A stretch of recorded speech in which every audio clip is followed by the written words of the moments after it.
Well, good day to you. It is December the 8th, and I hope wherever you are, you're having a great day. My name is Gary Willing. I want to welcome you to Search for Signs. And as I always like to do, I just want to point out to those people who are new, perhaps if you've heard these videos before and you haven't done it yet, remind you that if you want to know more about Maitreya and the Masters of Wisdom, if you want to see if there's any truth to this information for yourself, the best thing to do is to look into this information for yourself and investigate it. And then and only then will you see if there's any truth to it. So if you look at the websites that I provided links for in the description portion of every one of these videos, you will get a lot of really good background information to hopefully help you to see if there's any truth to this information. So that's why I put it in there, because I think it's important for you to look into this information for yourself. If you want to come back and join the discussion, let me know what you think, post a comment. You can also ask a question by posting your question in the comments section, or you can email me that question to searchforsigns@mail.com, and then I'll try to answer it in the next video. But I did have a lot of really good questions and comments that came my way since the last time I put a video up, and everyone, and I mean everyone who's commented, asked a question or whatever, sent an email, I really do appreciate it. But I had a lot, so let's get on into it because I want to cover a lot of these. All right, so Tim, I'm going to start with you because you've commented before. You say, Gary, if Ben really told you Satan didn't exist, which I don't believe he said to you because I have personally seen Satan, do you really believe in no Satan and the fact that he's a criminal mastermind? And we give him and the lords of materiality their power. So, Tim, first and foremost, I never said that Ben and I had a conversation about Satan. And Ben said that Satan didn't exist. I never once said that. If you go back and listen to the video, as I usually say, according to the Ageless Wisdom Teachings, which is coming from the Alice Bailey books, coming from Ben's books even, coming from Maitreya's book, The Laws of Life, they refer to Satan, which is what I think Satan really is a symbol for the selfish nature of humanity.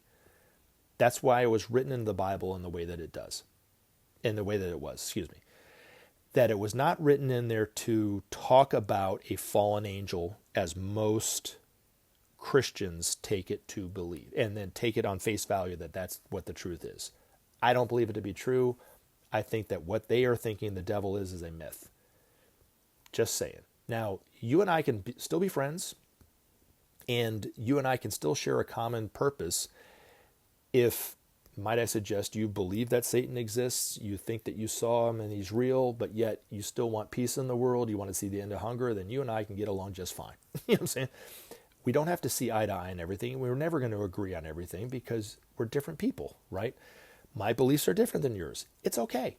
So anyway, but you've asked me what I believe, I think a couple times. So I didn't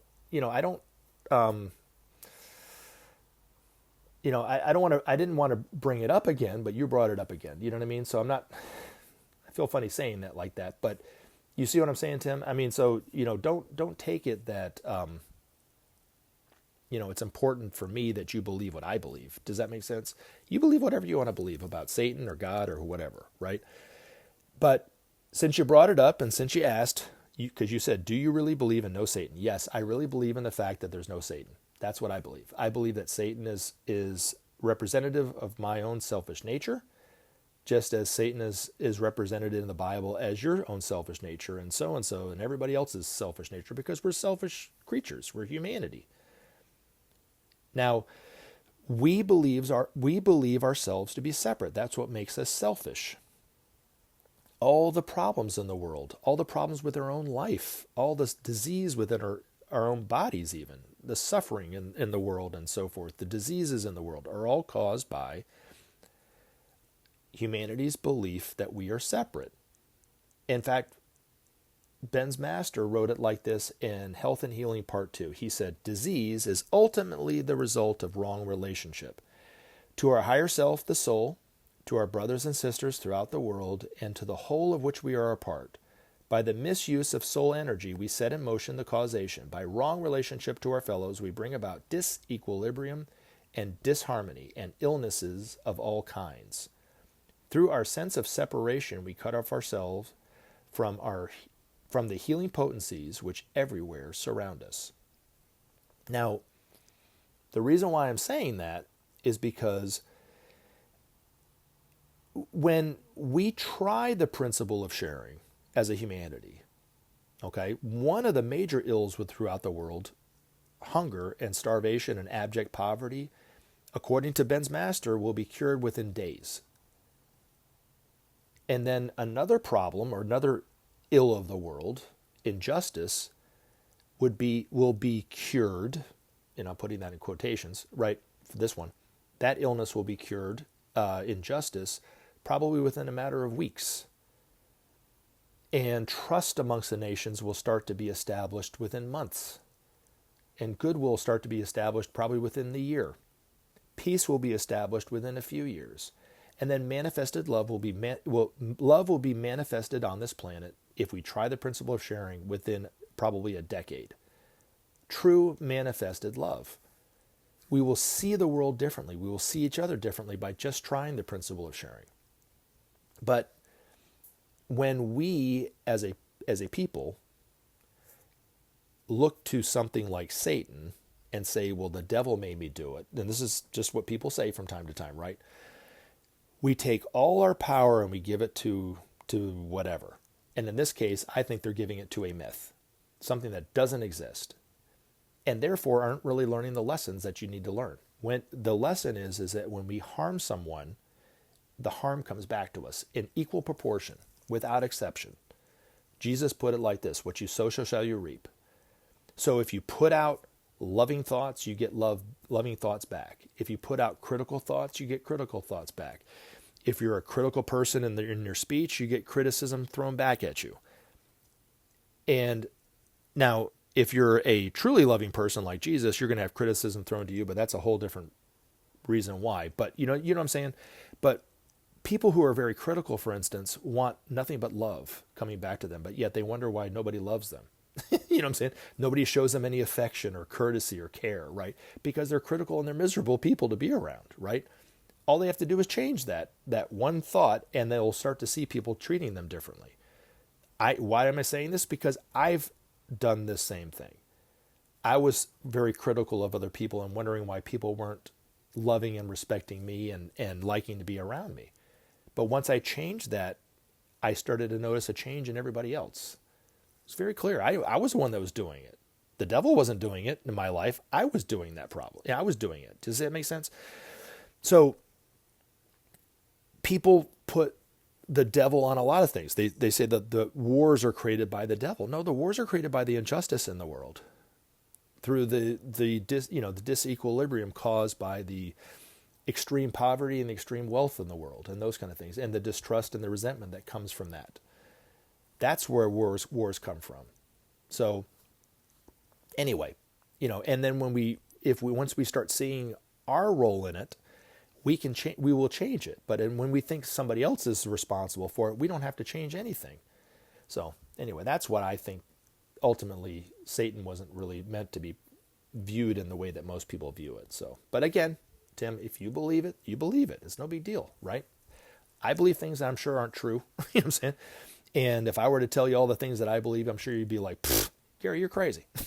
Anyway, but thank you very much for your comments. I really do appreciate it. And thanks for listening. All right. James 0805. In 4 of his books, Mr. Creme says nothing about prayer. It's the truth. I don't get it. Maitreya and the Laws of Life tells us to pray. He says there is always detachment in prayer. Why doesn't Creme advocate it like Maitreya? Well, I guess you'd have to ask Benjamin Creme that question. Unfortunately, he is passed away at the moment, so I don't think you'll be able to get a really good answer out of him. Probably, I mean, Ben did talk about prayer in some of his books. I remember him talking about it, but even then, okay, so, Ben is kind of like me in a lot of ways. A lot of what he talked about in his books, coming from the Share International magazines, were coming from the people asking him questions and him answering it. So if not a lot of people were asking him about prayer, why would he talk about it? Ben was not a devotional guy. He was not a mystic in any way, where when it comes to prayer, it's really more of a devotional thing for a lot of people, and it's coming more from a mystical side of life. He didn't have that take on things, so he didn't necessarily look to life like that, I guess. But Maitreya talks about prayer because he's talking to all of humanity in that way, and there is power in prayer. I never said there wasn't, because I prayed and things have manifested by prayer. But what I was saying was in the last video was, or 2 videos ago or whatever it was, if you pray and don't do anything about it, nothing's going to happen. Whether it's you pray for something for yourself and you don't, if I prayed for a new job because I was unemployed and I sat on my couch and did nothing, nothing's going to happen. If I pray to save the hungry in the world and do nothing to help them, then I'm not really doing anything to help them. And that's what I was talking about. Now, when it comes to sharing and things like that, even if every individual shared on this planet, it's not going to bring about peace and justice. Just because organizations, give money to the poor and everything, it's a great thing that they do. That's not going to bring about justice amongst the nations. The nations have to learn how to share amongst themselves. That's the only thing that's going to bring about peace and give us a future, according to Maitreya. So, you asked a question about Ben. Why, was he out there really? I don't know what Ben did, but Ben served in his own way, and he served very well in his own way. Through painting, through lectures, through talking about this, through transmission meditation, through other things that he did. He sacrificed the remaining years of his life for service to humanity. I've never seen anybody like that give the way that he gave. So you can disagree with him all you want, but I knew the man for years, and I also saw what he did and how he changed people's lives for the better. He changed my life for the better. So, but anyway, but yes, he wasn't a prairie kind of guy. He didn't just talk about prayer all the time, because I think that he didn't have that kind of devotional view on life, to be honest. So, but then you also went on to say, in Share International Magazine, it says, Maitreya says food, housing, education, and healthcare are human rights. It certainly does. You know why? Because those are actually human rights. So that's why it's in there. All right. Let's see. CJ9838. Jesus was not to teach the laws of life. He came to sacrifice himself to pay for the sin of mankind. He is very clear that we are created, not divine. The universe is created, not divine. Leave Jesus out of your fake, ridiculous spiritual junk food. I can't, because he's a big part of all this. And the Christ is a big part of all this too. So you can disagree with what I have to say. And like I was just saying to Tim about Satan, if you believe all those things, if you don't agree with what I have to say about Maitreya, who Maitreya is, who the masters are, you don't believe any of that stuff, that's fine. I'm not here to convince you. Thank God I don't have to try to convince you, because I wouldn't win. You know what I mean? I'm just here to tell you about this information. But if you believe all those things, believe it, but yet want peace in the world, want to see the end of hunger, what's wrong with that? Why can't we share that view? You know what I mean? You don't have to throw the baby out with the bathwater on this stuff. All right, now, John Dubusky IV did not like what I have to say and commented several times. But I will say this, John, and hopefully you're listening to this portion of this video. I respect you immensely for listening to these videos, and I also respect you immensely for going to the Share National Link, because you said it. You said to follow the Share National Link. Now, if you don't believe anything on there to be true, that is totally fine. And I say it in every video. If you don't believe it to be true, no big deal. You at least took the time to look into this information and investigate it for yourself. And I have to say, I respect you immensely for that. So thank you for doing that.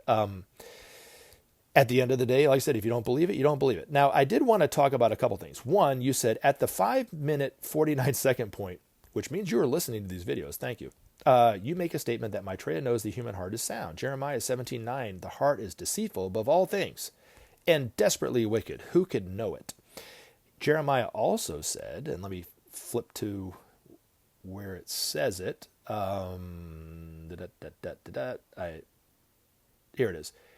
You will seek me and find me when you seek me with all your heart. That's coming from Jeremiah 29:13. So obviously he was talking about two different things. The heart in the Bible, and even to today, when people talk about the heart, they're referring to two different things. And Maitreya, when he talks about the heart being sound, within the hearts of all mankind is the longing for unity, the longing for oneness. He's talking about the spiritual heart, which is centered just to the right of the physical heart. That's the heart chakra within the body of a person. The heart that Jeremiah was referring to was the emotional center, which he says is deceitful. You can't trust it. And the masters would say the same thing. You can't trust your emotions. You can't trust your astral nature. We trust it all the time, falsely. We believe that to be real. And the masters are saying it's nothing but illusion. Now, in reality, we are a soul with bodies. We are not a body with soul. And when I say a soul with bodies, I did mean to use a plural version of that, because we have a physical body, we have an etheric body around the physical body, which is really what our physical body is made of, and then we also have an astral emotional body and a mental body, which are the temples in the body of the soul. Now, when Jeremiah was talking about this deceitful heart, he was talking about the emotional astral body, which is the center of consciousness for 99.9% of all humanity, then and now. And the masters don't necessarily use it in those terms, but what they say is the astral planes, our view of life is mainly coming from the astral point of view, the emotional point of view, the desire nature, and therefore is riddled with illusion. We take our emotions to be real when they're not.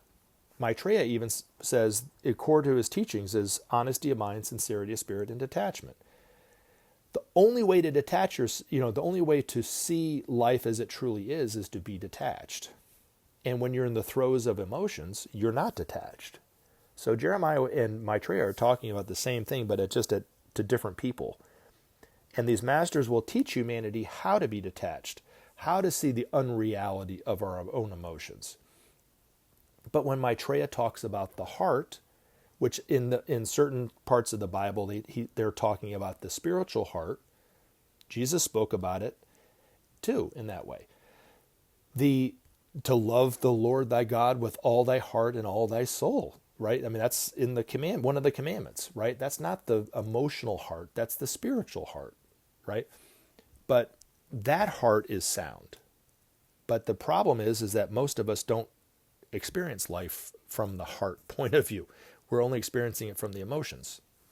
Therefore, we see ourselves as separate from everyone else. We live our lives predominantly with fear, prejudice, perhaps anger, bigotry, those kind of things, greed, all stemming from fear, all coming from the false belief that we are separate.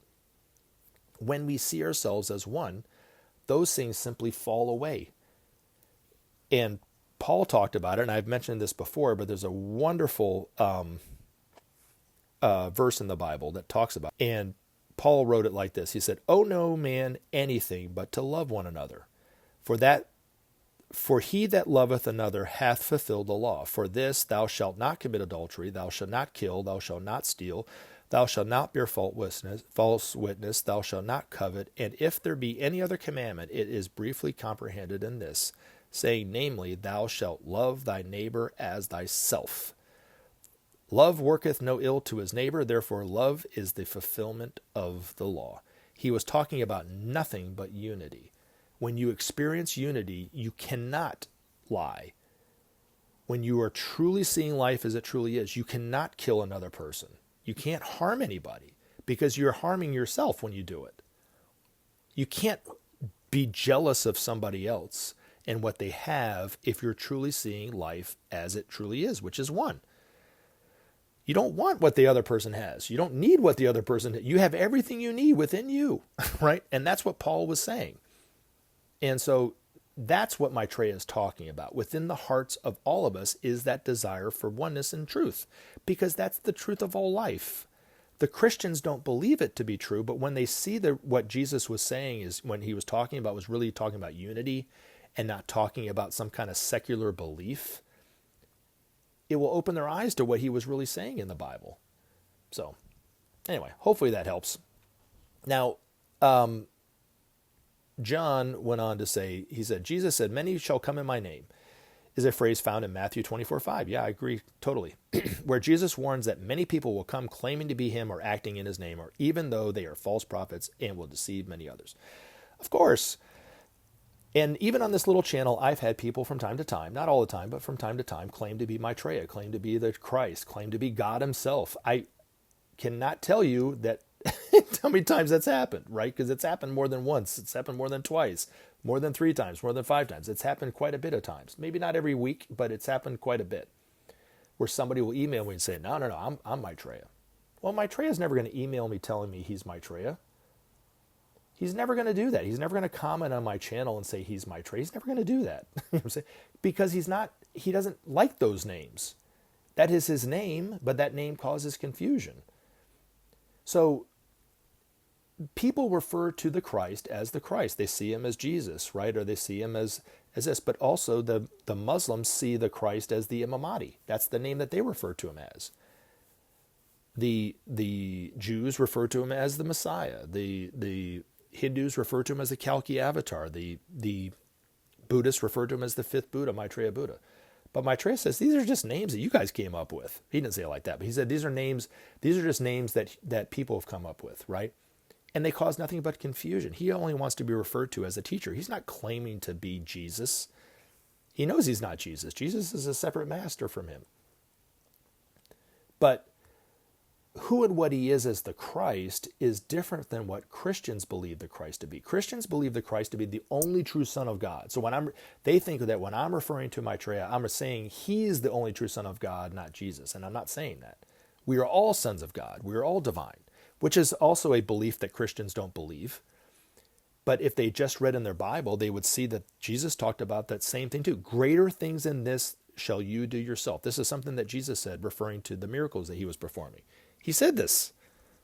He said this to the people. Greater things than this shall you do yourself. You know, taking all the worship out of maybe they were starting to worship him at the time for the miracles he was doing. Greater things than this shall you do yourself. Meaning that you're divine too, just as he is divine.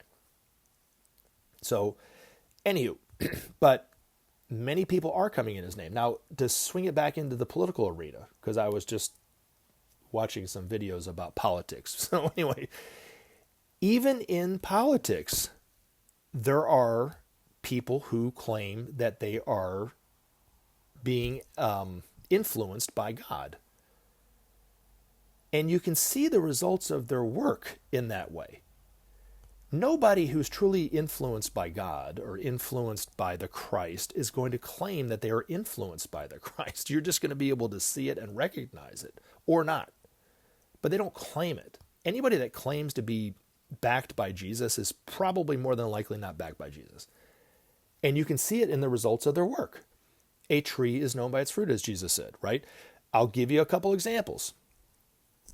George W. Bush, about 20 or so years ago, right after 9/11, thought that God was speaking to him to go and really perform this crusade where the United States would attack Iraq and Afghanistan to root out terrorism. He said that God was telling him to do this, and people believed him.